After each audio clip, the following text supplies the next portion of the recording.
Nagsisimula ang kwento sa isang battlefield kung saan isang malaking halimaw na gawa sa bato ang paulit-ulit na pinapalo ang lupa.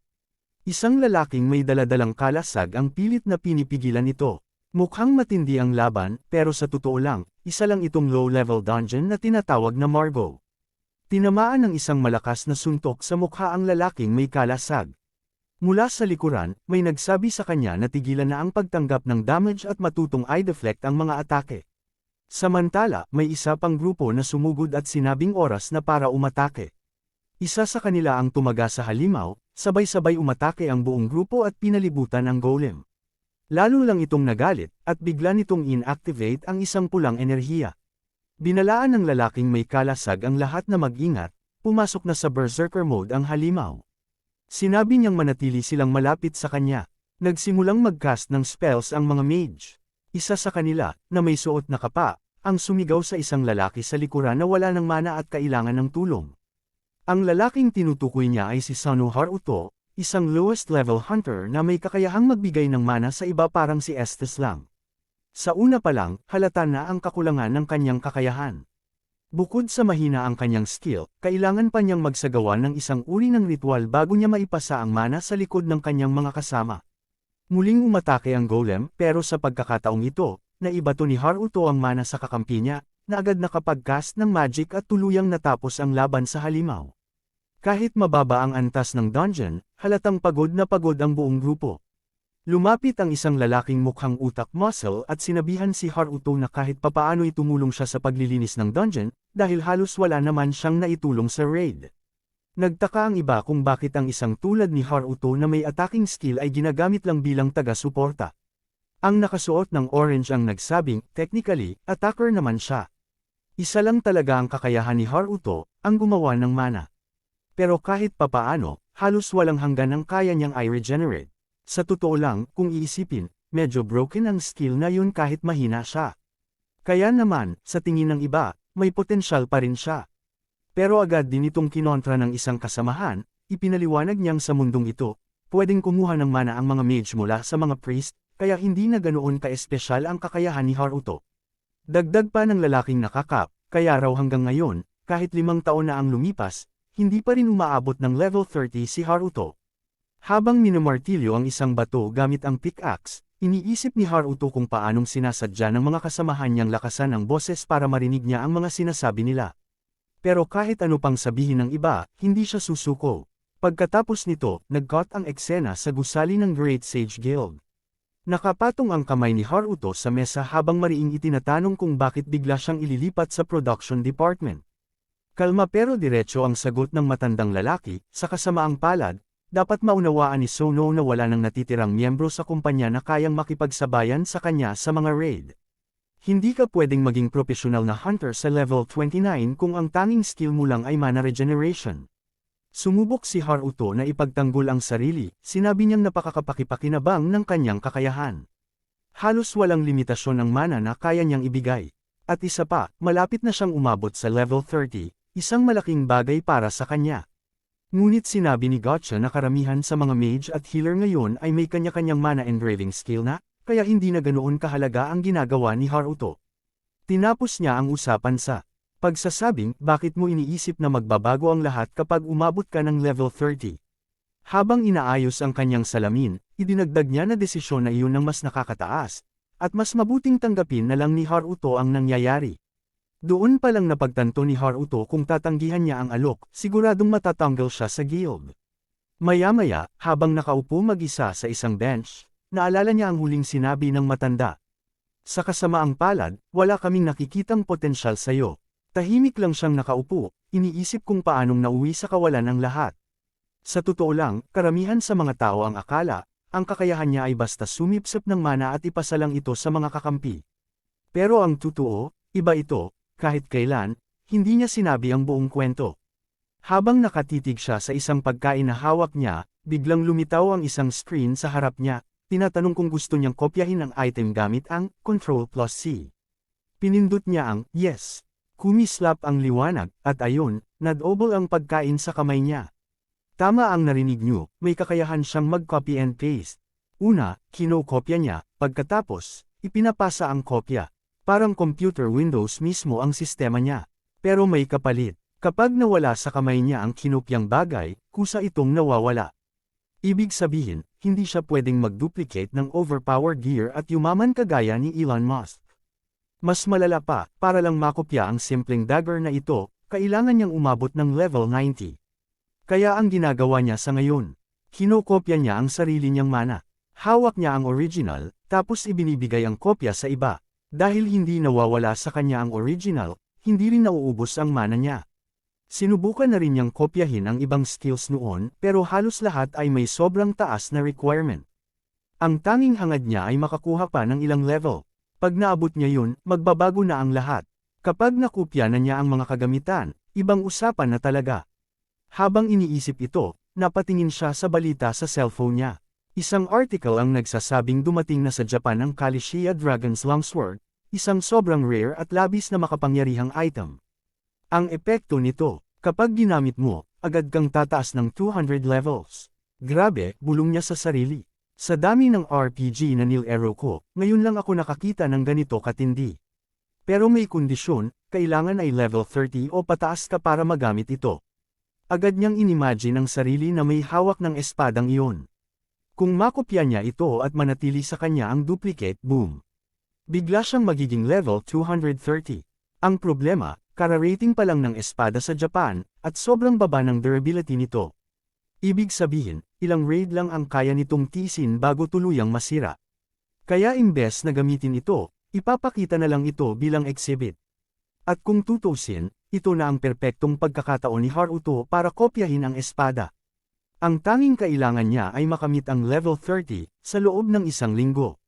Lumipas ang ilang araw. At ngayon, wala akong ideya kung anong klaseng halimaw itong kinakalaban nila. Mukha itong mga lumilipad na paniki, o higanting lamok na sumisipsip ng dugo. Pero teka, may paa. Baka mga gagamba ito. Kahit ano paman, ang sigurado, mapanganib sila. Map-angle ang mga bibig at para talagang mamamatay ka kapag nilapitan kanila. Ito ay isang unregistered dungeon, hindi ito kinikilala ng guild, kaya mas delikado. May isang lalaking blonde ang lumingon at humingi ng mana. At gaya ng dati, naroon si Sano Haruto, ginagawa lang ang tanging alam niyang gawin. Dahil sa kanya, nakapagcast ang lalaki ng higanteng apoy at tinupok ang mga halimaw. Habang nangyayari iyon, nakaupo lang si Haruto, iniisip kung gaano kalayo ang agwat ng lakas niya kumpara sa iba. Sinilip niya ang kanyang stat window, umaasang baka sakaling nag-level up na siya. Biglang may isang lalaki ang lumitaw sa likod niya at sinabing tigilan na niya ang pagtitig sa stat window, dahil kahit anong gawin niya, walang magbabago. Mabilis na humingi ng paumanhin si Haruto, sinabing na-distract lang siya ng kaunti. Doon sinabi ng lalaki na kung patuloy siyang tatayo lang dyan ng walang ginagawa, baka singilin siya ng spectators fee pagkatapos ng raid. At kahit medyo pa-sarcastic ang tono, mukhang chill naman ang lalaking ito. At dahil chill siya, malamang, mamamatay din siya. Ang pangalan ng kawawang lalaking ito ay Kiawa. Tingnan natin kung ilang segundo ang itatagal ni Kiawa sa kwento. Sa kabila ng lahat, may kaunting pag-asa si Haruto. Oo, unregistered dungeon nga ito, pero sa wakas, baka ito na ang pagkakataon niyang mag-level up. Habang patuloy silang naglalakad papalalim sa kuweba, biglang may tumigil sa unahan at sinabing maghanda na sila, papasok na sila sa silid ng reyna. At ayun na nga, sa likod ng isang haligi, bumungad ang isang dambuhalang nilalang, na papalibutan ng pugad ng mga itlog. Ang pangalan nito, Alexa. Isang level 80 spawn. Yikes! Medyo sobra yan para sa isang tulad ni Haruto. Agad na niyang inisip kapag nadikit lang sa kanya ang isa sa mga paa ng halimaw na ito, baka matuno siya agad. May isang miyembro ng grupo ang nagtanong kung bakit parang takot na takot si Haruto, hindi ba't sasabak din siya sa laban. Mukhang simple lang daw ang spider, pero delikado to. Kapag nahuli ka ng sapot niya, hindi ka na makakagalaw hanggat hindi ka niya nilalantakan ng buhay. At mas delikado pa, kapag na-trigger ang mga itlog, posibleng magsilabasan ang mga agresibong insekto anumang sandali. Sumigaw naman ang blondeng lalaki at sinabing tigilan na ng leader ang pag-e-explain, para kasing tinuturuan si Haruto na parang turista lang. Kaya ayon, tahimik lang si Haruto, ginagawa ang nakasanayan, ang walang gawin. Pero si Blondie, na parang walang takot, biglang naglakad paabant at pasimpleng sinipa ang isang bato papunta sa sapot. Agad na nagising ang reyna. Walang abiso, sumugod ito para manibasip, mabuti na lang at naunahan siya ng tank, na tumalon sa harap para saluhin ang atake. Sigaw nito, patay na tayo. Kasalanan to ng tanga nating mage. Pero grabe rin ang tapang niya, hindi lang niya na-block ang atake, naputol pa niya ang isa sa mga paa ng halimaw. Sumigaw siya sa grupo na magsikalat at layuan ang mga itlog. Sunod-sunod ang atake ng mga kasama nila, mula sa iba't ibang direksyon, sabay-sabay nilang binanatan ang reyna. May mga espada pang tumama diretso sa bungangan ng halimaw. Habang ang bida nating si Haruto, ayun, nakasilip lang mula sa likod ng haligi. Grabe, nakakagulat, nakakayanan talaga nilang labanan ng isang level 80 na boss. Bigla na lang umatake si Alexa, ang reyna ng mga gagamba. Sumigaw ang tank, kumubli sa mga haligi. Pero huli na, ang tanga nating Blondie, nag-iipon na ulit ng panibagong fireball habang nagyayabang na ilang beses na nilang natalo si Alexa at wala raw dapat katakutan. Pinakawalan niya ang spell, boom. Kumalat ang mga sapot sa buong kuweba, tumama sa mga pader, pero ang apoy. Wala man lang epekto. Patuloy pa rin ang kaiabangan ng Blondie, sigaw pa ng sigaw tungkol sa pride at hindi raw siya susuko. Sumigaw si Haruto para balaan siya, pero huli na ang lahat. Walang preno si Blondie, cast lang ng cast. Doon na napamura ang tank, di na niya napigilan ang sigaw, tigilan mo na. Mababasag mo lang ang mga itlog. Pero si Haruto, kitang-kita niya na tapos na ang laban. Isa-isa nang nagbitak-bitik ang mga itlog, lumalabas na ang mga halimaw. Bago pa siya makapagsalita, tinamaan siya at tumilapon sa lupa, nawalan ng malay. Dumating naman si Aikia Awa, sigaw niya, galing sa lahat ng direksyon. At ayun na nga, mula sa lahat ng panig, dama po ang mga sapot. Binalot ang buong grupo, pinako sa sahig, sa mga pader, at sa mga haligi. At please lang, sana si Blondie ang unang mamatay sa sobrang katangahan. Yes, narinig ang sigaw niyang desperado, at boom, nilapas siya ng buhay. Ngayon, ang bida nating si Sano Haruto ay nakadikit sa haligi. Walang magawa, pinapanood ang kaibigan niyang nilalapan ng reyna. Panahon na para pumili. Option 1, magle-level up siya sa huling segundo, kakopyahin ang skill, at ililigtas ang lahat. Option 2, may lilito na isang napakagandang higanting waifu na magre-rescue sa kanya. Option 3, mamamatay siyang parang tanga at dito na matatapos ang kwento. So anong mangyayari? Pagkatapos ng pagmasaker sa kanyang kaibigan, bumaling ang reyna at umatake kay Haruto. Tinamaan siya, naputol ang sapot, tumilapon siya sa ere. Damyugo ang mukha niya, tago sa lahat ng butas. At eksaktong sa sandaling iyon, nag-pop up ang system. Tanong, gusto mo bang i-paste ang kinopya mong bagay? Ngumiti ang loko. Sabi niya, hindi ganun kawalang kwenta ang kakayahan ko. Kasi habang ang ibang bagay ay nawawala matapos kopyahin at i-paste. Pero hindi niya pinast yung ibang bagay, kundi ang sarili niya mismo. Tuwing pumapasok siya sa dungeon, gumagawa siya ng kopya ng sarili bilang backup. Para lang sa isang laro, kapag namatay siya, magpipas siya ulit sa isang lokasyon, at nawawala ang lumang katawan. Wala, natalo lahat ng hula natin, 56 na opsyon, mali lahat. Lumabas na ang kopya na ginagawa niya ay nasa loob lang ng katawan niya mismo. Para siyang naglalakad na clone. Kapag namamatay siya, magre-respawn lang ulit. Tapos mamamatay, tapos re-respawn na naman. Ngayon, balik siya sa likod ng haligi, duguan, bali-bali ang katawan. Hindi siya mamatay mete, pero hindi rin siya makalabas.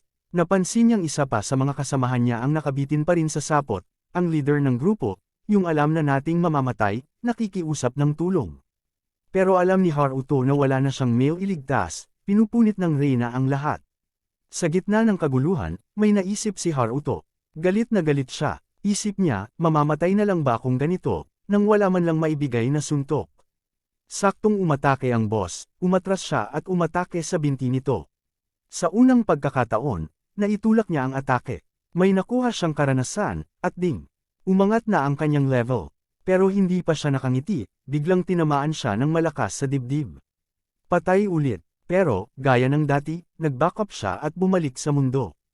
Ang problema, kahit pa naka-level up na siya, wala pa ring epekto ang mga atake niya sa halimaw.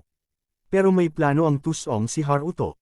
Parang sa Re:Zero, hindi mahalaga kung ilang beses siyang mamatay. Balang araw, matatalo rin niya ang halimaw na to.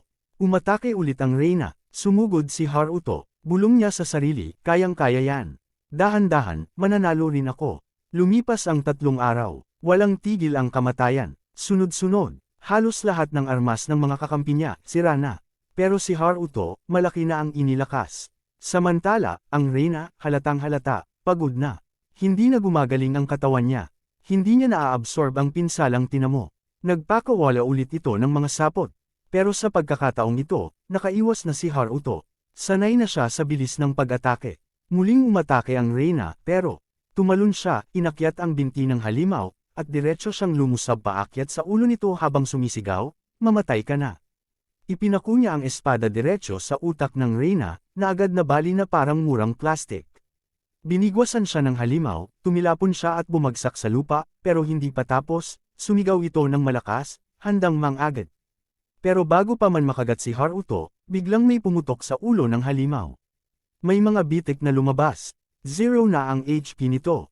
At boom, sumabog ito sa maliliit na piraso. Si Haruto naman, nakahandusay lang sa lupa, wala ng lakas, para siyang lantang gulay. Ilang beses ba naman siyang namatay? Ding, ding, ding, sunod-sunod na notifikasyon ng level up ang lumitaw sa screen niya. Natanggap na niya ang gantimpala para sa pagpatay sa Great Spider Queen. Nagdesisyon siyang silipin ang kondisyon ng kasama niya, pagkatapos ng 3 araw. Pero habang paalis na siya, may biglang bumagsak sa tabi niya. Tumingin siya pataas, at putek, mga gagambang puti na naman. Mga mukhang demonyong albino, wala siyang sandata, at ang lalaking nasa tabi niya, wasak na. Ayaw niyang iwan itong mamamatay, pero paano na? Flashback muna, 2 oras bago to mangyari. Sa Tokyo, sa isang tulay, nasa loob ng sasakyan si Morgrant, isang sundalo, level 112. Tinanong niya ang babaeng kasama, si Errors, isang subural, level 131, kung ilang beses na siyang nakapunta ng Japan. Sagot niya, 2 beses na raw ito. Tinanong kung dito ba galing ang nanay niya. Sabi ng babae, hindi yun mahalaga. Nandito ako para sa isang bagay. May gusto raw siyang hanapin sa isa sa mga dungeon ng Japan. Sabi ni Grant, sana matagpuan niya yun. Pero binalaan siya ni Errors, huwag kang makikialam sa mga bagay na di mo dapat pinapakialaman. Baka mapahamak ka. Biglang may bumoses sa intercom ng sasakyan, inaanunsyo na tinatawid na nila ang Rainbow Gate Dungeon, o Rainbow Bridge Dungeon, basta may tulay, may rainbow, at may dungeon. Lahat ng electronics ay madidiskonekta sa loob ng 5 minuto, dahil sa electromagnetic waves. Tila may dungeon pala sa ilalim ng tulay at sabik na sabik yung lalaki na silipin yun. Sa isang opisina malapit doon, may isang hunter na si Satoru, level 21. Oo, low level lang siya. Reklamo siya ng reklamo, ang boring dito. Yung kasama niya sagot agad, kasi naman, pumasok ka lang dito dahil sa koneksyon. Aminin mo, kung wala kang kapit, di ka makakapasok sa ganitong lugar. Bigla, may slime na dumampi sa binti ni Satoru. Yumuko siya at kinuha ito. Oy, cute to ah. Mas okay pa to kaysa sa mga creepy slime sa dungeon. Tinanong niya kung normal lang bang nasa labas ang mga ganito. Sabi nung kasama niya, oo naman, pero halatang kabado. Then, bam, may malakas na bagay na tumama sa likod ng lalaki. Paglingon niya, anino pa lang, alam mo na. Isang higanting ogre ang papatay sa kanya. Yep, GG, end of Satoru. Balik tayo sa present time. Ang mahal nating Suno Haruto, buhay pa rin salamat sa kanyang ultimate skill, Ctrl-C dagdag Ctrl-V. Target niya ngayon, level 50, kasi pag naabot mo na yan, medyo lumuluwag ang buhay. Mas madaling makahanap ng matinong dungeon party, at syempre, better party means better loot and better XP. Feeling good na si Boy Copyright, panahon na raw para siya naman ang mag-shine. Biglang may grupo ng mga hunters na sumugod sa tabi niya, tinulak pa siya sabay sigaw, tabi dyan. Nagtataka siya, ano na naman tong kaguluhan? Bakit parang may zombie apocalypse? Narinig niya, may nagsigawan sa harapan. Sigurado ba kayong papasukin nyo agad bago dumating ang major guilds? Wala tayong choice. Dala na ang legendary sword. Lumipat kay Wargrant, nakatanggap ng balita. Good news, malapit lang ang espada. Bad news, may bagong dungeon na sumabog sa mismong gusali ng association. May mga aircraft na inihahanda para sa emergency launch. Pero pansin mo, mas priority ng mga tao ang pagprotekta sa legendary longsword. Dahil napakalaki ng halaga nun at kahit buhay mo ay hindi ito kayang bayaran. Biglang may lumapit, diretso ang lakad, walang arte, sumunod kayo sa utos ko. Ako ang leader dito. Ito na, ang pinaka-nonsense na babae na nakita natin ngayon. Habang sumasakay siya sa ship, sinabi niya, priority natin, patayin ang mga halimaw at iligtas ang mga sibilyan. Lahat ng iba, mamaya na yan. Pero syempre, may sumabat mula sa likod. Gusto kong sumama, at oo, kilala na natin ang boses na to. Sino pa nga ba kundi si Suno Haruto, ang mandirigmang lakas ay kapiraso pero puso ay feeling bida. Nakisawsaw si Haruto, 5 taon na akong nasa guild. Kilala ko ang lahat. Alam kong hindi ako ganun kalakas, pero gusto kong tumulong sa pagsadyap ng mga sibilyan. Si Nanase, mukhang litong-lito. Parang ang tanong niya sa sarili ay, ano bang ambag ng taong to, aside sa trauma? Pero tuloy lang si Haruto sa kanyang pang-Oscar speech. Kahit maliit lang ang tulong, pwedeng makaligtas ng buhay. Si Nanase, halatang wala ng energy para makipag-argumento.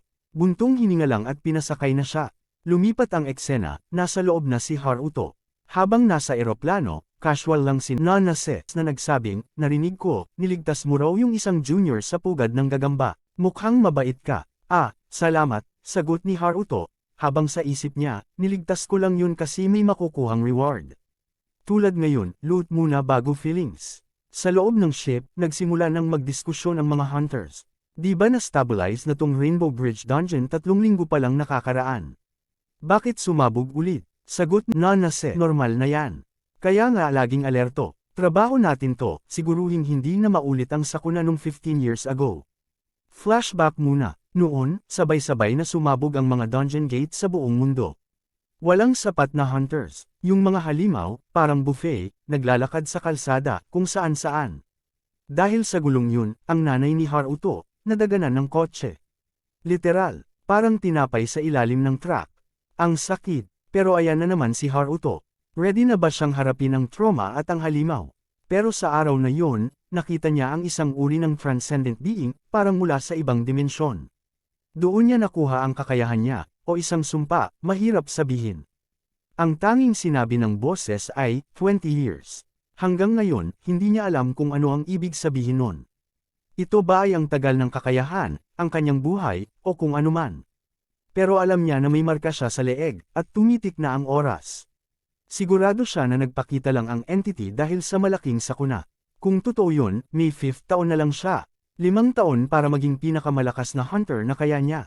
Pabalik sa tulay, boom, sumabog ang mga pinto. Ang mga sasakyan ay parang mga bato na lumilipad, kalituhan sa lahat ng panig. Ang mga hunter sa lupa ay halos hindi na kayang protektahan ang mga sibilyan. Isang goblin ang sinubukang tadyakan ng isang bata, pero nakapag-score ang bata ng sword strike sa tiyan nito. Ngunit habang may isa pang goblin na dumating mula sa likod, may isang tao na nag-slice dito sa ere. Aba, buhay pa pala sila at nakaligtas sa galit na orc na kanina pa nila iniiwasan.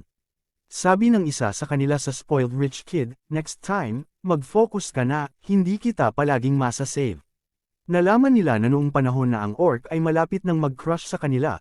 Pinagsakluban sila ng lalaki at niyakap ang batang yun para mailigtas. Mabuti na lang, nakaligtas sila. Naisip ng bata, 2 beses na niya akong Nos Avenue.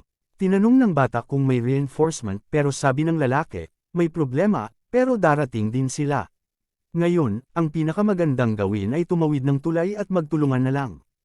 Wala munang solo hero plays hanggang dumating ang backup. Samantala, isang higanteng oso ang pinapalo ang isang truck. Level 190 monster ito. Si Grant ay nag-aalala kung kakayanin ba ng truck, ngunit sabi ni Ares, huwag mag-alala, ginagamit ko ang maximum level defense ability ko. Kahit level 400 na halimaw, hindi nito kayang sirain ito agad. Lahat ng tao ay napatingin nang makita nila ang mga aircraft mula sa Great Sage na papalapit. Pero teka, hindi pala mga aircraft ng Great Sage, kundi isang higanteng dragon na may pangalang Kuwatesha. Agad na sumigaw si Grant, Ares, mag-ingat ka. At yun nga, isang malupit na dragon ang kanilang nakita. Sinabi na Nanase sa lahat na maghanda na, at bigla na lang nag-charge up ang dragon para maglunsad ng atake. Boom! Isang malakas na pagsabog ang tumama sa eroplano at halos mag-collapse ang buong bridge. Pero teka, saan nga ba ang mga guild ships? Mukhang nasa itaas ng dragon, o baka hindi.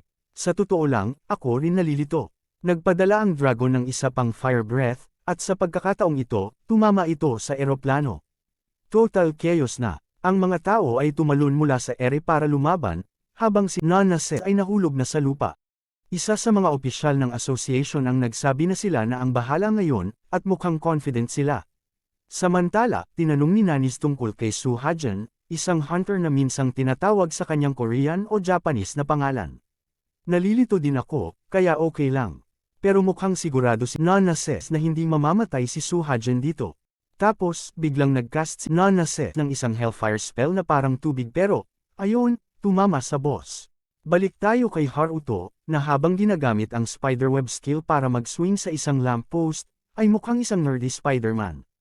Habang lahat ng tao ay namamatay, siya pa rin ay abala sa pangarap na makopya ang legendary Dragon Sword.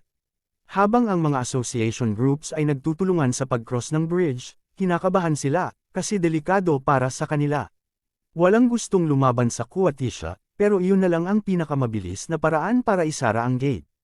Samantala, si Haruto ay chill na naglalakad sa ibabaw ng mga bangkay ng monsters na parang mga chopped meat. Hindi ganun kalakas ang mga monsters na ito. Ang tunay na problema sa mga lobo ay hindi sila nag-iisa. Malapit na si Shinoda Satoru, ang lalaking abala sa pag-slash ng mga kalaban habang sumisigaw, pero ang kasama niyang lalaki, yung isa mula kanina, ay nakagat sa tagiliran at hindi maganda ang kalagayan. Si Haruto ay mabilis na tumingin sa sitwasyon, inisip ang mga nangyayari, at nagdesisyon, hindi ko problema yan. May mas malaki siyang dapat asikasuhin. Ang malaking lalaki, yung nagligtas sa kaibigan kanina, ay sumigaw kay Haruto na tumakbo na, at sinabing walang chance na makakaligtas sila dito ng walang top rank na hunter. Kasabay nito, isang malaking paw ang bumagsak malapit sa kanila at dumating ang buong pack ng mga lobo. Ang mga ito ay Moon Wolves, at kahit na level 15 lang sila, sobrang dami nila. Dito mapapansin si Satoru, hindi siya ang protagonist, pero may tapang siya. Sumigaw siya na kung nasaktan man ang kanyang senior sa pagprotekta sa kanya, handa siyang mamatay para protektahan ito. Doon lang naalala ni Haruto ang pagkakataong nagligtas siya ng teammate sa Spider Dungeon. At nako, mukhang magsusugal na naman siya.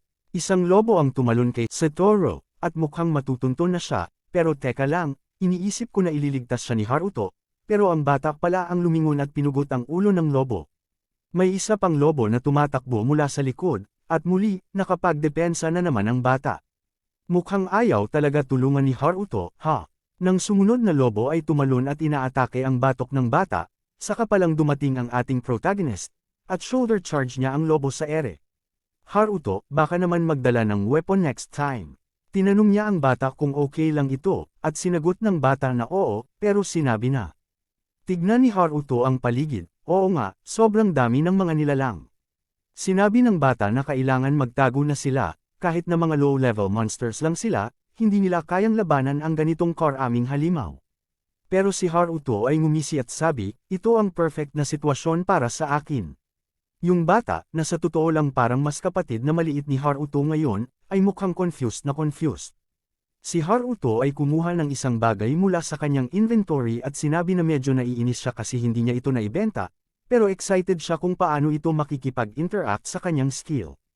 Habang nag-pounce ang mga lobo, si Satoru ay sumigaw sa takot, pero bigla na lang pinindot ni Haruto ang isang Troll plus V at ginamit ang giant spiderweb skill na kinopya niya mula sa boss. Agad na nagkagulo ang mga lobo, nagkalat, nahulog, at nagkagulo na parang spaghetti sa isang meatball mess. Hindi na nila kayang lumaban at nagsimula silang mag-flail, stock na stock. Sa loob lang ng ilang segundo, isang malaking bundok ng mga nakatali at magkakasamang monsters ang nabuo na parang sardinas, at si Haruto ay nakatayo lang doon, parang isang boss, leveling up gaya ng inaasahan niya. Ang area immobilization skill niya ay perfect laban sa mga swarming enemies. Si Satoru, na medyo nagkakalat pa, ay nagtanong, sino ba itong guy na ito? Tanong niya kung si Haruto ay ipinadala ng Hunter Association, at technically hindi naman nagsisinungaling si Haruto nang sabihin niyang, oo, kasama ako sa sinasakyan nilang ship. Yung nasugatang lalaki ay sobrang humble, humiling na sana dalhin siya ni Haruto sa ligtas na lugar para hindi siya mamatay. Pero syempre, sabi ng bata, hindi ko pwedeng iwan ang senior ko. Si Haruto, na medyo na-amaze sa loyalty ng bata, ay nag-isip, grabe, handang mamatay para sa isa't isa, pero ako. Hindi ko yata kayang mamatay para sa kahit sino.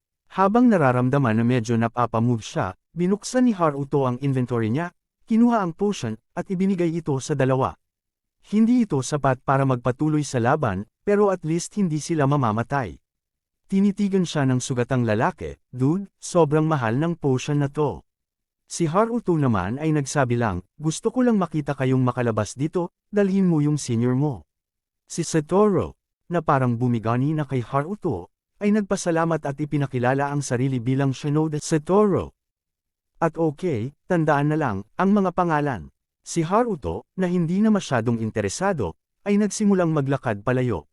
Bigla na lang lumingon si Haruto at tinanong, "Hey, nakita niyo na ba yung mga international hunters?" Alam kasi niyang sila yung may dala ng legendary sword. Samantala, si Ares, na kalmado lang na hawak ang malaking oso at pinapatulog ito na parang walang kabigatan, ay nakakatuwa kay Grant. Humahanga si Grant dahil ang dami ng non-lethal abilities ni Ares. Bigla na lang may tumama na projectile mula sa malayo, pero mabilis na umatake si Grant at pinutol niya sa ere. Sinabi niya na talagang inaasahan na niyang may mangyayaring ganito, na may susubok na agawin ng espada sa gitna ng lahat ng kaguluhan. Agad na nagbago ang mukha ni Ares, at isang grupo ng kalaban ang lumapit at sinabi na matalim si Grant sa pagpapansin, kaya mas mabuti pang ibigay na nila ang espada. Bago pa makasagot si Grant, umatake na sila. Pero hindi basta-basta magpapatalo si Grant, kaya blockang agad siya at sumigaw na hindi sila madaling target. Ipinaliwanag niya na may dahilan kung bakit sila ang pinili para magbantay sa espada. Sinabi niya sa kanila na umatras, pero syempre, may isang kalaban na nag-charge. At ayun na nga, gaya ng inaasahan, sinabi ni Ares na hindi na dapat lumaban, at malamang mamamatay na siya, at boom, freeze. Napatigil siya sa kalagitnaan ng atake, bumagsak sa tuhod, at umubo ng dugo na hindi alam kung anong nangyari. Ipinaliwanag ni Ares na gumamit sila ng potion na pumipigil sa mana engravings, kaya kapag ginamit niya ang skills niya, patay siya. Binati ng masked leader ang grupo ni Ares, at sinabi niyang hindi nila binabaliwala ang mga target nila. Komento naman ni Ares na mukhang desperado na sila, kaya ginagamit nila ang mga gamit na ipinagbabawal ng association. Lumabas ang isang magic circle sa daliri ni Ares, at sinabing magiging hindi komportable ang mga susunod na mangyayari. Isang kalaban ang sinubukang magtapon ng fireball kay Ares, tinutokso siyang mage na walang mana at dapat na lang daw mamatay. Pero, bad move. Sa isang segundo, 30% ng ulo at balikat ng kalaban ay nawala, instant KO. Bumagsak siya sa lupa na parang brick. Nang makita ng mga kalaban ang higanteng oso ay nagulat sila at bago pa magsibunot ng kani-kanilang mga sandata ay bigla silang napag-initin ng higanteng oso, at isa-isa silang na-shred, itinapon mula sa bridge, at kinain ng buhay. Napansin ng masked commander na parang, sandali, hindi pinatay ni Ares yung monster, pinatulog lang niya ito. Dahil walang ibang option, tumakas siya, iniwan ang mga kasama niyang patay sa sahig. Agad na napansin ni Ares na hindi nila kayang patulugin muli ang oso. Kinumpirma ni Ares na wala ng mana para magamit, at lahat ng ginawa niya kanina ay para lang alisin ang lakas nito. Napamumble si Grant na gaya ng lagi niyang sinasabi, isang araw ay mamamatay si Ares dahil hindi siya gumagamit ng karahasan. Ngumisi si Ares at sumagot, "Baka nga, pero hindi ikaw." At doon na nga, boom. Nag-charge si Ares, nag-activate ng isang klase ng heroic final power-up. Tumili si Grant at sumigaw na huwag niyang gawin yun, pero si Ares ay patuloy na tumakbo diretso patungo sa oso. Malinaw na aktibo pa rin ang anti-mana poison, at umubo siya ng dugo habang patuloy na nagpupumiglas, pero hindi siya makapag-absorb ng kahit ano. Pagdating niya malapit sa monster, tumalon ito at tinamaan siya ng isang malaking paw. Doon, parang may nangyaring Control plus V, isang lalaki na dumating at, sa halip na bigyan siya ng mana para maipatulog ulit ang halimaw, bigla na lang pinuno niya ito ng isang malaking web at ibinagsak ito sa lupa. Parang, ano ba yan, dude? Ang tindi ng ability mo. Ang halimaw ay naging parang mami na. Si Satoru, ang kasamang bata, ay talagang amazed na amazed, todo papuri kay Haruto, sinasabing ang galing-galing niya. Gusto sanang iligtas ni Haruto silang dalawa, pero hindi ganoon kadali. Tinanong niya kung okay lang sila at kung kasama sila ng association. Medyo naguguluhan si Ares, baka hindi niya naintindihan ang lengguwahe ni Haruto. Tumayo si Grant at agad na nagtanong kung andito ba si Haruto para nakawin ang espada. Sumagot si Haruto, ang hari ng kasinungalingan, syempre hindi, nandito ako para protektahan ito. Hindi naman basta-basta magtitiwala kay Haruto ang mga tao, lalo na't kakapanimula pa lang nila ng ambush.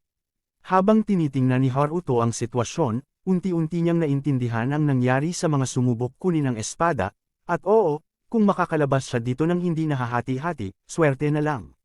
Bigla na lang hinayla ni Satoru, kanilang hunter registry at tinanong kung bakit sila, na nagligtas sa kanila, ay tinatrato na parang mga kriminal. Tuwang-tuwa si Haruto at parang gusto niyang sabihin, finally, useful na rin ang batang ito. Perfect timing, kaya kinuha ni Haruto ang 2 mana potions at inaalok sa kanila. Sinabing, inom na kayo, mukhang kailangan nyo to. Alam niyang malupit ang halaga ng mga potions na iyon, dahil marami siyang pinagdaanan sa dungeon para makuha yun, pero handa siyang i-risk yun para lang makalapit sa espada.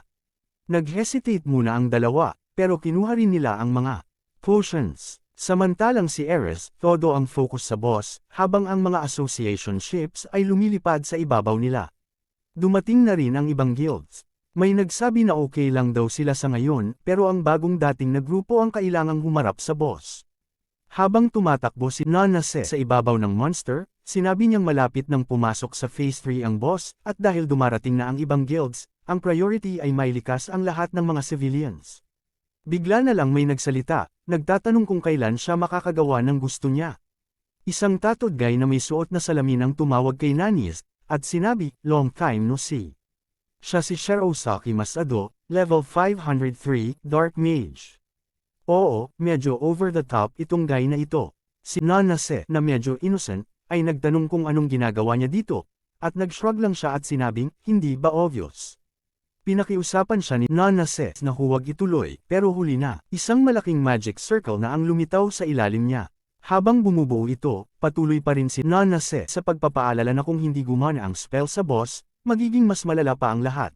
Sabi ni Shirosaki, hindi ka magtatagumpay sa buhay, kasi sobra kang mag-alala sa mga maliliit na bagay. Nais niyang patagilid na patayin ang boss mag-isa at kumuha ng mga high-tier drops, pero boom, isang black lightning spell ang pumukaw sa lahat. Napalibutan ng storm of energy at flames ang boss, at bigla na lang natangay pataas. Si Nanase, nagsisigaw na, tumakbo na kayo, pero parang naging huli na dahil gumuho ang sahig, bumagsak na naman ang bridge, at nagsimula ng magkalat ang lahat pababa. Si Haruto, na mukhang inosente pa rin, biglang lumabas mula sa webs at nagligtas ng mga nahulog.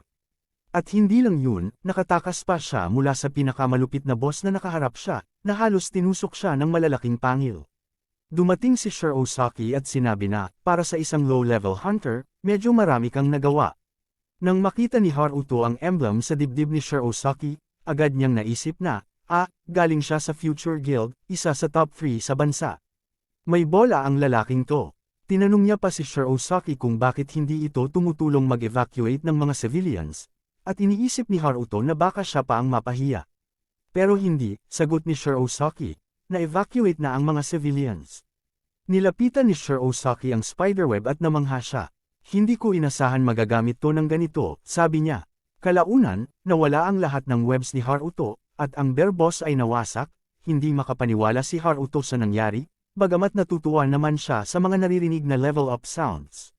Sinabi ni Haruto na siya raw ang nag-immobilize sa boss at tinanong kung paano nagawa ni Shirosaki yun sa isang daliri lang ay sumabog agad ang halimaw, nag-apologize pa kay Haruto na para bang ninakaw niya ang kill. Binagsak ni Shirosaki ang isang claw sa lupa at sinabi na, sayo na lang to, hindi ko trabaho ang magnakaw. Habang magkausap sila, dumating si Nanase sobrang tuwa na makitang buhay pa si Haruto, at hindi na ito patagilid sa pagkatalo. Napansin ni Shirosaki na magkakakilala sila ni Haruto at naiisip niyang mula siya sa association. At habang tumatagal, parang hindi na niya gusto si Haruto. Tinanong ni Nanase kung may nangyari, at simpleng sinagot ni Haruto, wala naman. Pagkatapos, tinanong ni Nanase kung matutulungan niya silang ilipat ang katawan ng boss, na naguluhan si Haruto. Bakit hindi na lang patayin ito? Ipinaliwanag ni Nanase na kapag pumasok na sa Phase 2 ang boss, magiging berserker ito, at magpapagulo ng walang tigil. Mas malala pa, dahil sa laki nito, malaki ang posibilidad na magkaroon pa ito ng Phase 3, na magdudulot ng malawakang pagkawasak sa buong syudad. Habang iniisip ni Haruto ang lahat ng ito at tinitingnan ang nilalang, biglang bumukas ang mata ng monster at nakatingin sa kanila.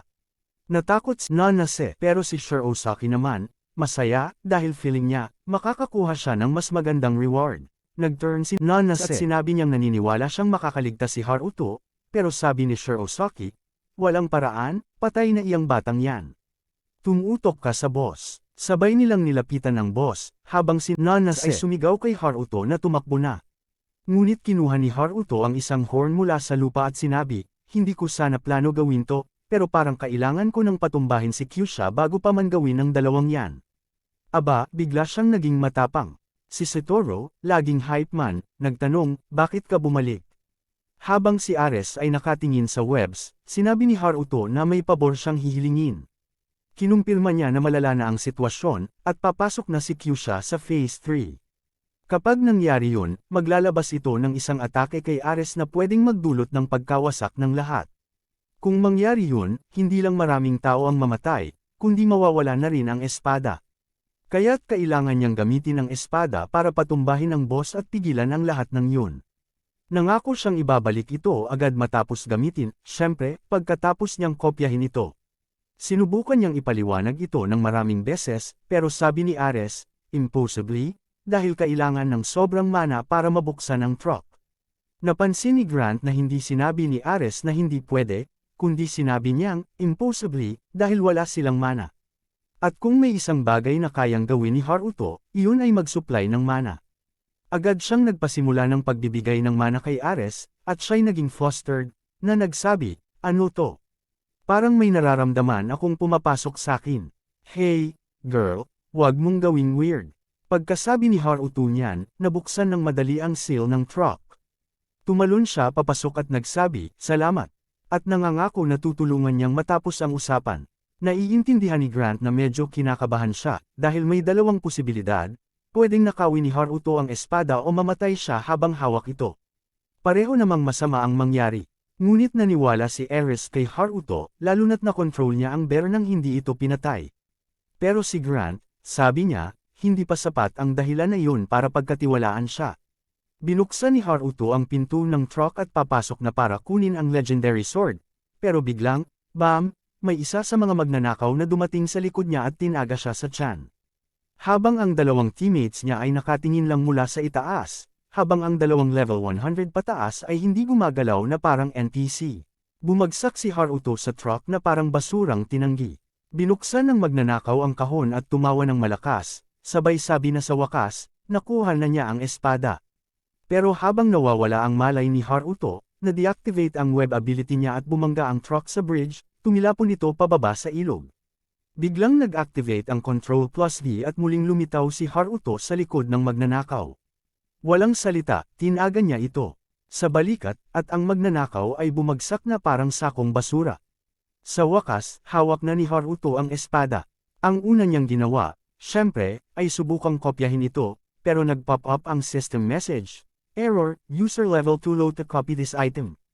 Alam ko na, wala siyang kakayahan na kopyahin ang legendary sword dahil sa level 30 pa lang siya. Bago pa makagawa ng kahit anong hakbang si Haruto, tumayo yung taong tinaga niya sa likod at tinaga siya ulit.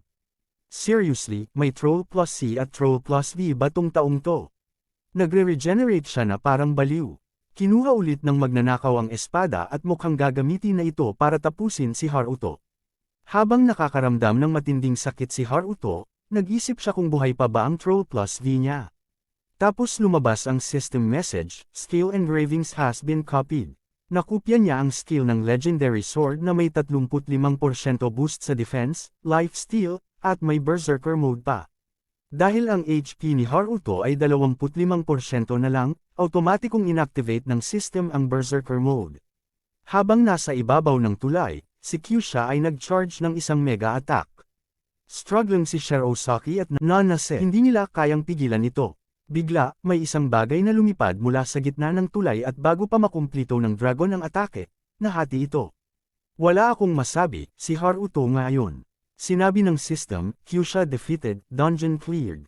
Oo, nakuha niya nga ang espada na may dagdag 230 na level, pero hindi niya ito nakopya. At least, nakopya naman niya ang mga skills. Sa Hunter Association, ang lahat ay abala at pinag-uusapan ang nangyari sa tulay. Kahit tapos na ang krisis sa loob ng 2 oras, puno pa rin ang media ng mga reklamo. Si Fuji Tokyo, ang presidente ng Hunter Association ng Japan, level 570 at isang pari, pinatay ang TV at nagsabing iimbestigahan nila kung paano natalo si Kyusha. Si Tuchigu, isang tattooed na lalaki, level 701, parang si Mike Tyson, dumating at sinabi niyang interesado siya sa nangyari. Parang ang nagpunta sa party kung saan hindi mo kilala ang kahit sino, at ngayon kailangan mong makipagkilala sa lahat ng tao. Sunod na dumating si Shinode Makoto, level 610, isang healer mula sa ibang guild. Mukhang nagsisimula na ang isang turf war para sa karapatang mag-farm ng dungeon na ito. Technically, ito ay pag-aari ng Great Sage na kinabibilangan ni Haruto at ng team ni Nanase. Speaking of Nanase, tingnan niyo si Nanase, ang suot niya parang businesswoman na. Pagpasok ni Tuchi, halatang mayabang at inakusahan ng guild nila ng pagkatalo sa paghawak sa nilalang. Tumayo si Nanase tapos hinampas ang kamay sa lamesa, isang malakas na kumalabog. Ang buong room parang napansin, okay lang ba siya? Si Tuchi, nagsimula nang mawala ng pasensya, ngunit may pumasok na tinawag ang kanyang pangalan, ang association leader. Pumasok ito at sinabi sa lahat na huminahon at humingi ng paumanhin kay Nanase. Sabi ni Tuchi, kung patuloy si Nanase sa ganitong ugali, baka humantong siya sa kamatayan. Pero hindi naintindihan, kasi ang lalaki ay level 700 dagdag at siya ay level 200 lang. Ghost levels lang ba ang basehan? Hindi. Tumayo si Nanase at inignore siya. Sinabi niyang ipapaliwanag niya kung anong nangyari sa tulay.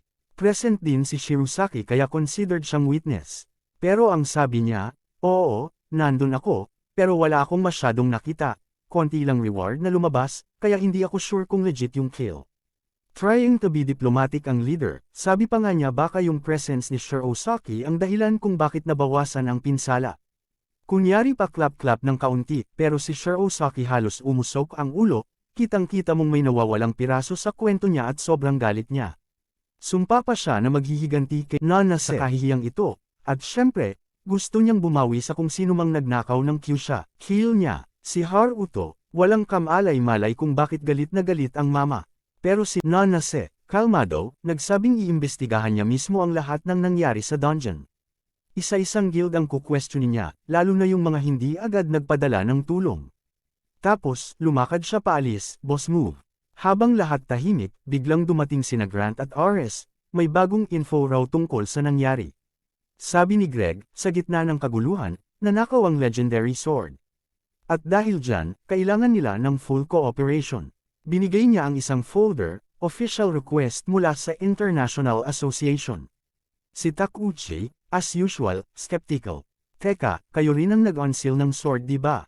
Sagot ni Ares, oo, totoo yun, pero may tumulong sa amin, 2 hunters, Sano Haruto at Shinoda Setoro. Boom! Lahat nagpanik. Ano, si Haruto pa rin ang may hawak ng espada. Lahat naguguluhan kung sino ba talaga si Sano Haruto. Ang leader, kilala raw niya si Seiturl, pero si Haruto. Wala siyang ideya. Samantalang si Nanase, pigil na pigil ang sarili, kilalang kilala niya kung sino ang tinutukoy. At nandun pa si Shirasaki, nakangising parang demonyo, ready na maghiganti. Tinanong pa niya si Ares kung yung guy na ginamit ang Queen Spider's web skill ba yun. Oo, nakita ko siyang nahihirapan sa laban, pero sure akong kasama siya sa association. At nakita ko rin si Nanase, na nakikipag-usap sa kanya. Lumipat ang eksena, may isang tao na nakatingin sa legendary sword. Tinanong niya, ito ba ang Kalishia sword? Yung nanakaw natin. Isang lalaki ang pangalan ay Kurosaki Takumi, level 301, ang tumitig sa espada na parang sabog. So, bukod sa binibigyan ka ng dagdag 200 levels kapag hinawakan mo to, teka, level 101 ka lang. Loko ka, nagsisinungaling ka. Sabi ni Kurosaki, sulit daw lahat ng milyon-milyon na ginastos nila para ipakolaps ang dungeon at pilitin ang boss na lumabas. Kahit ang masked guy ay parang nalilito, lahat ng gulong to. Sila pala ang may pukana. Tanong ni Kurosaki, teka lang, bakit nawala lahat ng mga kasamahan mo? Itong isa, bagsak agad sa tuhod, parang guilty puppy. Pasensya na boss, may nakasalubong kaming kakaibang lalaki, pero patay na siya ngayon. Boom! You can feel it. May nasabi siyang hindi niya dapat sinabi. Di na to makakalabas ng buhay. May briefcase pa ng pera sa sahig. Sabi ni Kurosaki, kunin mo. Gamitin mo kung paano mo gusto. Enjoy your life. Ayun, parang nanalo sa loto yung gago. Pero kung ako sa'yo, huwag kang magpapaniwala. Sa tingin mo ba makakaalis yan ng buo? Tapos biglang casual tanong ni Kurosaki, hindi ka naman siguro magbebenta ng info tungkol sa espada paglabas mo dito, di ba? Ha, hindi boss, never. Hindi ko gagawin yan. Sabay atres habang nagre-rant. Yung leader namin traidor. Planado niya palang patayin kaming lahat mula pa lang sa simula. Agad nag-slash. Si Kurosaki pinutol siya sa gitna, literal. Mas kaunti ang may alam, mas mabuti, sabay bagsak nung kawawang lalaki sa pader, wasak, hati sa gitna. Isang slash lang yun, pero yung durability ng espada. From 10 to 2 agad. What the hell? Samantala, si Hardglass, parang multo, biglang lumitaw. Ulong pa, tandaan mo, regalo ito. Biglang gising si Haruto, pawis na pawis. Yung tato sa leeg niya nag-aalab. Ano ba tong malas na to? Tanong niya sa sarili. Tapos boom, Satoru, ang ultimate sabit, biglang yakap. Akala ko mamamatay ka na. Nagkwento pa na may malaking attack daw mula sa dagat na nagpahati sa katawan ng Big Boss. Yung isa pang nasa kama, mukhang wasak din, tanong, nasa tulay ba tayo kanina? Si Haruto, sabog na. Tumayo na lang, sabay sabi, ang ingay mo. Kota na ako sa kabaliwan ngayon.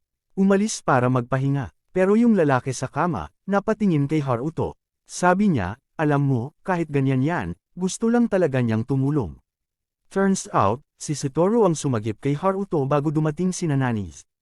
At doon na-realize ni Haruto, ang leader ng guild niya ay si Shinoda Makoto. Tapos itong hyper kid na to, Shinoda Satoru. Pero parang, no way, di pwedeng related tong weak lang na to kay boss. Lumipat sa Hunter Association office. Si Nanase diretso tanong, totoo bang patay na si Sano Haruto? Narinig ni Grant ang tanong at kinumpirma. Oo, patay na nga si Haruto. Pero parang wala lang kay Nanase, hindi naman bihira ang mamatay na hunter. Nagkomento ang leader ng association na nakipag-ugnayan na sila sa ilang guild para tulungan silang mabawi ang espada. Si Ares naman, chill pero may laman, kailangan natin ng high-level hunters. Nalaman ko na kung nasaan yung espada. Nagulat ang leader, impressive. Alam kong magaling ang team mo, pero hindi ko akalaing ganito kagaling.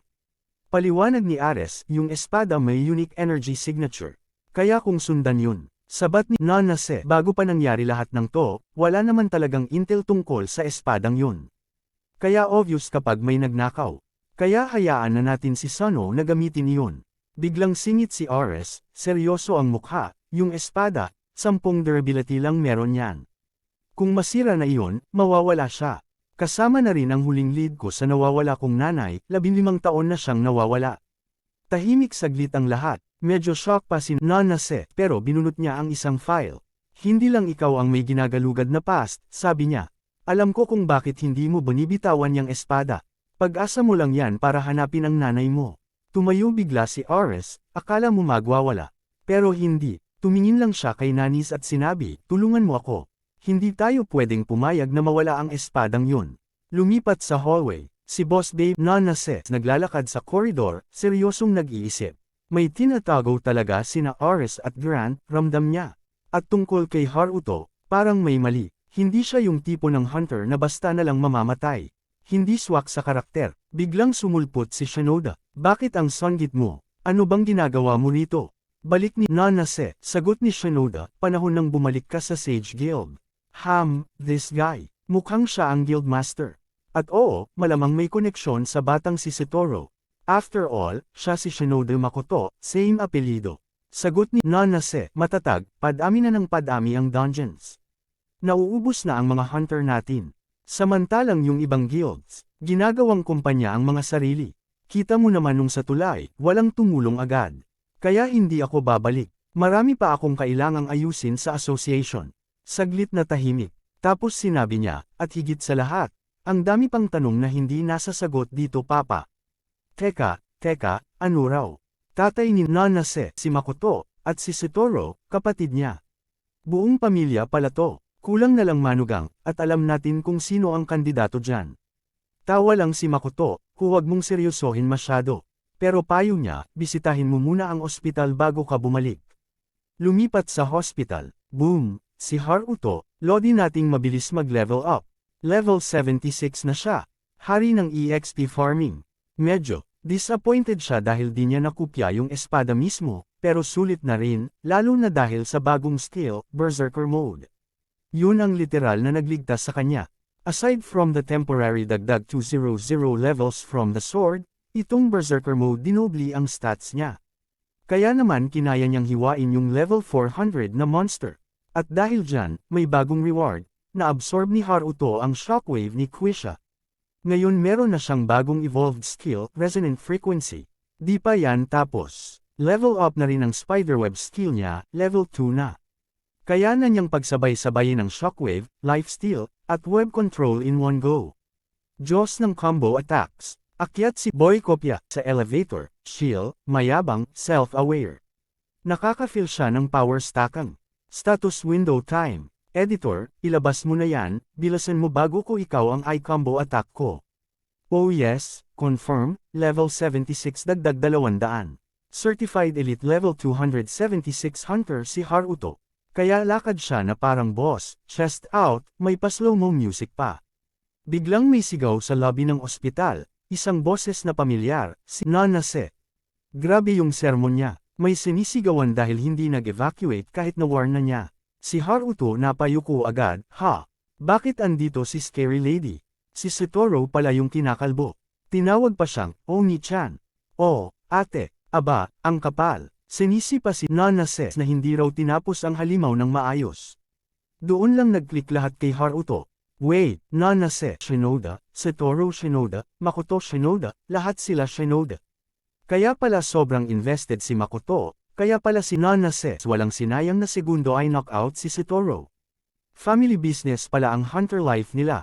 Tapos tinanong pa ni Nanis kung nandito si Sano. Panic mode si Haruto. Siyempre nagtatago siya, dahil diba, nagpapanggap lang siya noon nakasali siya sa association.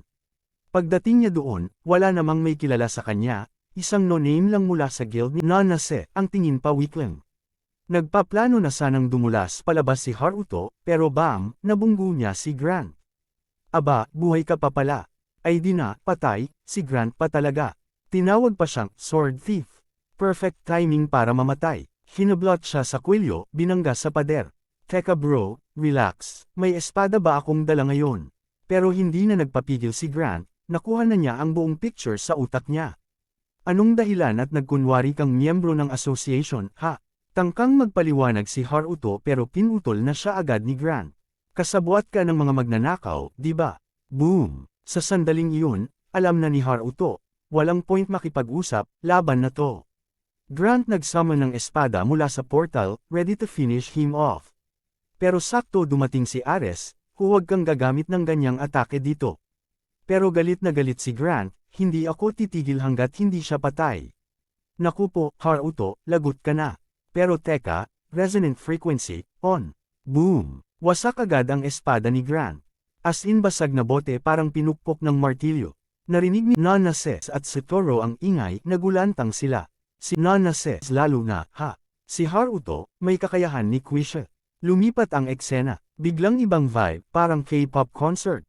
May babaeng sumasayaw, pawis, glowing abs, fans na baliw na baliw. Idol moment to the max. Kasunod na eksena, sakay na siya sa kotse, name, Arita Sara. Profession, idol group member. Wait, idol and hunter. Wala man lang binanggit na level. Nagpaalam siya sa co-idols, sumakay sa Ferrari, oo, Ferrari talaga, at umalis na parang may misyon. Nagchichismisan agad yung mga idol friends. Mayaman ba yan? Anak ng sikat. Saan kaya pupunta? Habang lumaragasa si Sarah, muntik na siyang sumalpok sa isang jeep. Nagpreno ng malupit, tapos sumigaw, tingnan mo kung saan ka dumadaan. Bumaba yung driver. Oh crap, si Kurosaki Takumi. Tahimik si Sarah. Bigla, kilala niya tong mamang to. Tapos ang casual lang ni Kurosaki, inihulog ang espada sa Ferrari na parang flyer. Maganda ba yung concert mo? Kasi ngayon, may raid tayo. Sama ka. Kung sasama ka, pwedeng bumalik sa dati. Hala, ano to? Ex sila. May unfinished business. Pero halata, hindi masaya si Sarah na nakita ulit si Kurosaki. Lumipat ang eksena. Balik tayo sa building kung saan tinesta ni Haruto si Grant gamit ang shockwave, pero sayang, wala ng tao. Huli na sila. Tinanong ni Nanase, ibig bang sabihin nito kailangan nating hintayin ulit magamit yung espada para matrace? Tahimik lang si Ares. Oo besh, sagot niya. Pero biglang pasok si Haruto. The Blood Tower. Ayon daw ang binanggit nung lalaking sumaksak sa kanya nung wala siyang malay. Siyempre, walang may alam kung ano yon. Secret. Medyo kabado na si Grant, hindi natatagal yang espada kung puro ante lang tayo. Pero kampante si Nanase, don't worry, may kilala akong may chismi sa lahat ng maduduming grupo. Nagbago ang eksena. Isang batang babae gumagapang sa sahig. Ang kakayahan niya nakuha mula sa isang misteryosong nilalang 15 years ago. Akala niya dati normal awakened hunter lang siya, pero di pala. Nagkaroon na siya ng skill na katulad kay Haruto, Control plus Z. Oo, rewind queen to. Ayusin mo ang pagkakamali mo, literal. Ngayon tanong ko lang, sinong may Alt plus F4 dyan? Pang-escape lang yun minsan eh.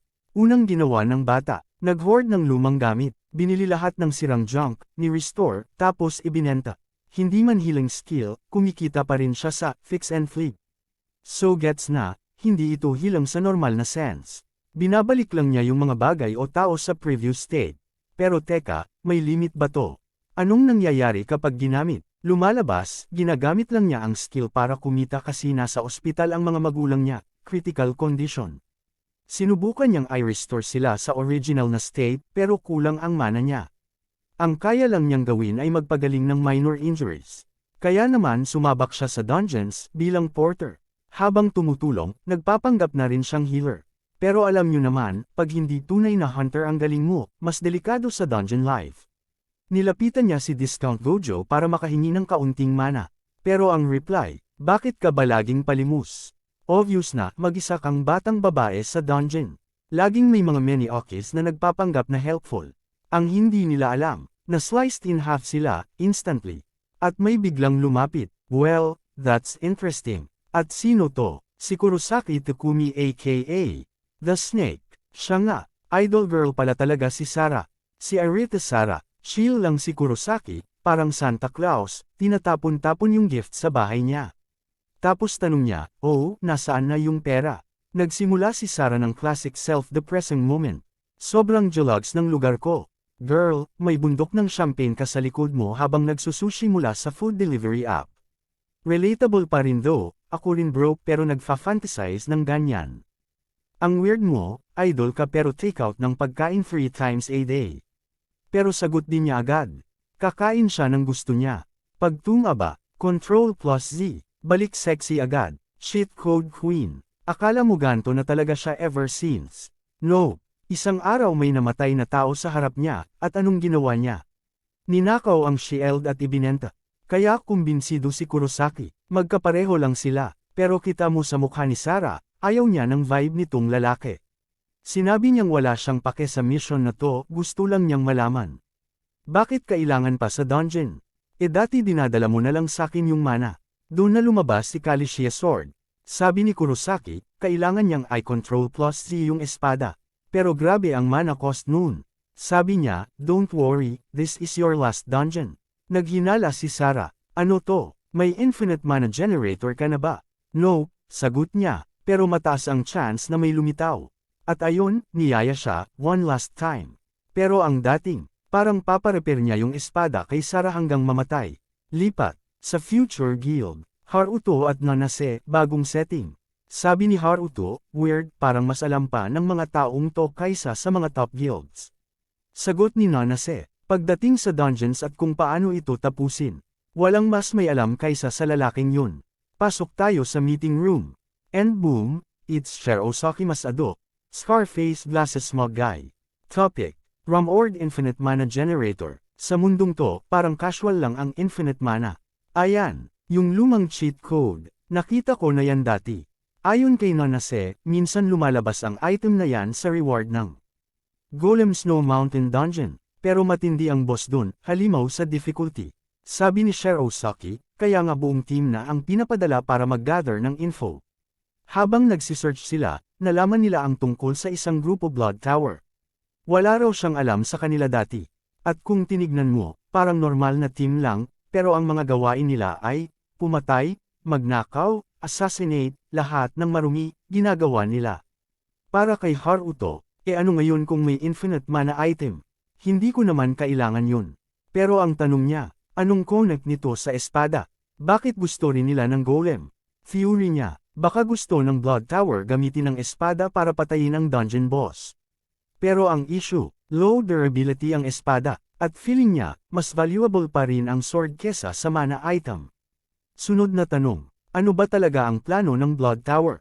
At kaya ba nilang ipaglaban tong legendary sword nang di sila maubos? Nagtanong si Nanase, paano kung nahanap na ng Blood Tower yung boss ng dungeon? Bakit sila gumagalaw ngayon? Sabat ni Ares, impossible, 15 years na mula nang madiskubre ang dungeon, wala pa ring nakakahanap ng item. Tatanungin sana siya ni Haruto kung paano niya alam yun. Pero inunahan na siya. She'll explain ko mamaya. Matagal na raw niyang ni-research ang Snow Mountain Dungeon. At may reputasyon talaga ito, isa sa pinakamahirap pasukin. Karamihan ng hunters ayaw na ayaw dun. Pasok si Shiro Saki. Perfect spot yan para sa mga assassin groups para mang-ambush. Sigurado raw siya, may tinatago ang dungeon na to. Tanong ni Haruto, kailan sila gagalaw? Samantala, malapit na, kakatapos lang daw ng recruitment phase. At gaya ng hinala ni Haruto, matagal na itong plinano. Sabi ni Nanase, kailangan na nating kumilos. Tinanong niya si Shirosaki kung may strike team ba siya ready for action. Hampas sa dibdib, sagot ni Kuya. Absolutely not, pero pinilit siya ni Nanase. Alam ko namang may naka-standby palagi ang Future Guild. Kaya ka nga nakarating agad sa bridge noon, di ba? Medyo napakamot si Shirosaki. Aminado ako, marami kang alam, pero di lahat accurate. Truth is, wala akong team na handang pumasok sa ganyang dungeon agad-agad. Kasi nga naman, Snow Mountain Dungeon at pawn ng golems. Pero teka lang, level 40 lang naman yung golems. Mukhang hindi nakakatakot. Pero, may twist. Lumipat ang eksena sa labanan, andong na si Shirosaki sa loob ng dungeon with a full squad. At guess who's leading? Si Haruto mismo. Push sila sa golems, binabanatan, pero problema, nagre-regenerate agad ang mga buwakanang, golems. Counter-attack agad, Shirosaki, nagre-reklamo, kaya ayoko sa mga dungeon na ganito. Then biglang, may nerdy guy na mukhang Harry Potter from the slums. Hugot ng wand, ginamit ang magic para i-gather lahat ng golems sa isang spot. Boom! Pinasabog niya lahat, nag-ulan ng red gem shards mula sa langit. Sumigaw siya. Yung core ang target. Wasakin yan, dyan talaga namamatay ang golem. Oscar, kung sino man yun, biglang lumuhad at sinimulang suntukin ang lupa habang pinupuri yung wizard na parang siya na ang tagapagligtas ng mundo. Samantalang si Haruto, nakatayo lang sa gilid, hawak ang maliit niyang espada, literal na wala siyang ginagawa.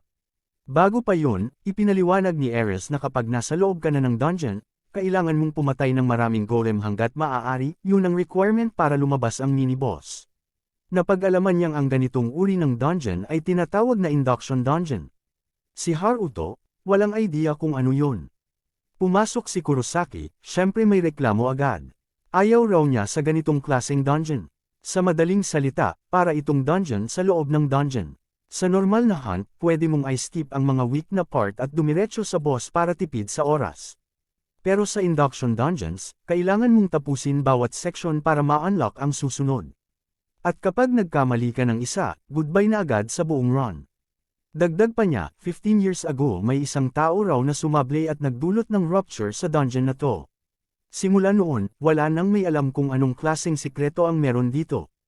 Kaya hindi lang basta dapat pumatay ng golems, dapat mabilis rin, dahil may kalaban silang team na habol din sa key. Balik tayo sa action. Si Haruto, biglang lakas loob na, bitbit niya ang espada. Pinindot na niya ang Control plus V ng Spiderweb skill at boom. Isang golem ang nadurodge parang papel. Nagulat ang lahat. Wait, boss skill ba yun? Si Ares naman nagyayelo ng mga golem gamit ang ice spells habang si Mo tinatapos sila. Isang golem ang umatake sa mga side character, goodbye na sana sila, buti na lang dumating ang isang babae. Di man lang umatake agad, nag-pose muna, tapos isang tap lang sa kamay at boom, Quishal Shockwave. Wait lang, meron din siya nun. Akala ko si Haruto lang ang special. Tinanong niya ang lahat kung ayos lang sila, tangu-tangu lang sila, pero napansin niyang may isang tao na nagtatago ng mukha. Ayun, si Satoru na naman. Eto na ang Chaos Gremlin. Pilit niyang defend ang sarili, kesyo kasama na raw siya sa grupo ni Haruto kaya syempre andito siya. Wait lang, kailan pa nagkaroon ng sariling grupo si Haruto? Flashback time, nasa hospital pa lang noon si Haruto nang sinabi niyang papasok siya sa dungeon. Biglang nagwala si Satoru, literal na tantrum, dahil gusto raw niyang sumama. Isa pa raw, gusto niyang makasama si Sano sa isang huling hunt.